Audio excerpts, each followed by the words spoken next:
राजीव जी चुनाव नहीं लड़े थे? लड़े थे ना। राहुल जी चुनाव लड़ रहे हैं ना। राहुल जी चुनाव जीत करके पार्लियामेंट में है ना। और प्रियंका जी चुनाव नहीं लड़ी हैं तो पार्लियामेंट में है क्या?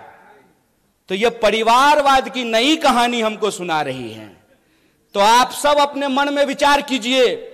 आजाद होने का मतलब है आजाद ख्याल से प्रश्न करना। मैं मंच पे खड़ा हूं तो मैं जो भी बोलूंगा उसको आप यूं ही सच मत मान लीजिए। आप अपने मन में विचार कीजिए कि अगर भाजपा कहती है कि राहुल गांधी जी का सांसद बनना परिवारवाद है, तो अमित शाह का जो बेटा है, देखें उसका मुंह देखें अजय शाह का है? उसका बीसीसीआई का सेक्रेटरी बनना परिवारवाद है कि नहीं है? और ज्योतिरादित्य सिंधिया जब यूपीए में मंत्री थे, उनके पिताजी भी मंत्री थे, माधवराव सिंधिया। तो जब तक वो कांग्रेस में थे तब तक परिवारवाद था।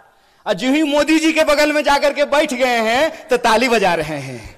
आहा, उनकी सूरत देख रहे हैं। इतना मूर्ख हैं हम लोग, इतना मूर्ख बनाएंगे ये हमको कि हमारी पार्टी में परिवारवाद है। जो ही आप आरएसएस में शामिल हो जाइएगा तो वो संघ परिवारवाद हो जाता है। अगर परिवारवाद गलत है चचा, तो संघ परिवारवाद भी गलत है। ऐसा नहीं होगा कि हमारे लिए परिवारवाद गलत है और आपके लिए परिवारवाद सही हो जाएगा। मैं ये एग्जाम्पल हमेशा लोगों को देता हूं कि सोनिया जी का कांग्रेस में होना और राजीव जी का कांग्रेस में होना परिवारवाद है, तो मेनका गांधी जी का और वरुण गांधी जी का भाजपा में होना परिवारवाद कैसे नहीं है? बताइए, बोलिए। बेवकूफ बना रहे हो। तुम्हारा खेल हम समझते हैं। और इसका खेल जानते हैं हम क्यों समझते हैं? क्योंकि हमारे जैसे लोग राजनीति को कभी अपना कैरियर नहीं समझते हैं। हमने, और ये मैं पब्लिकली बोल रहा हूं आपके सामने, ये जो आप तमाम लोग यहां बैठे हुए हैं ना, हमने आपका नमक खाया है। आप जो टैक्स देते हैं उस टैक्स के पैसे से हमने दिन रात पढ़ाई करके पीएचडी की है। हमारा बाप अमित शाह थोड़ी था कि हम बीसीसीआई के सेक्रेटरी बन जाएंगे हैं? तो जब हमने आपका नमक खाया है तो हम जानते हैं इस देश की हकीकत क्या है। इस देश की हकीकत यह है कि महात्मा गांधी विदेश में पढ़ाई किए, बैरिस्ट्री की पढ़ाई किए थे। बैरिस्ट्री की पढ़ाई करके वो भारत आए और मोहनदास करमचंद गए बिहार, और बिहार में किसान के आंदोलन में शामिल हुए चंपारण में, और बिहार के किसानों ने करमचंद को महात्मा गांधी बना करके भेज दिया। और वो गांधी सूट खोल दिए देश के लिए। वो भी गुजरात से थे।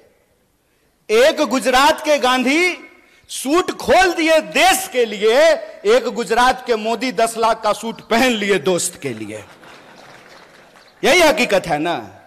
और कहते हैं कि एक गरीब प्रधानमंत्री बन गया है तो आपको अच्छा नहीं लग रहा है। नहीं, बहुत अच्छा लग रहा है। बस हम ये चाहते हैं कि जैसे आप गरीब हैं ना, वैसा ही गरीब इस देश का हर कोई बन जाए। हर कोई वैसा ही गरीब बन जाए कि चढ़ने के लिए उसके पास 8,500 करोड़ का हवाई जहाज हो, 15 करोड़ का कार हो, 10 लाख का सूट हो, 5 लाख का चश्मा हो, 2.5 लाख का कलम हो। हम चाहते हैं कि ऐसी गरीबी पूरे देश को मिल जाए। चोरी, इसको चोरी कहते हैं, इसको बेईमानी भी कहते हैं, इसको कहते हैं आंख में झूठ झोंकना। और ये हमारे आंख में झूठ झोंक रहे हैं।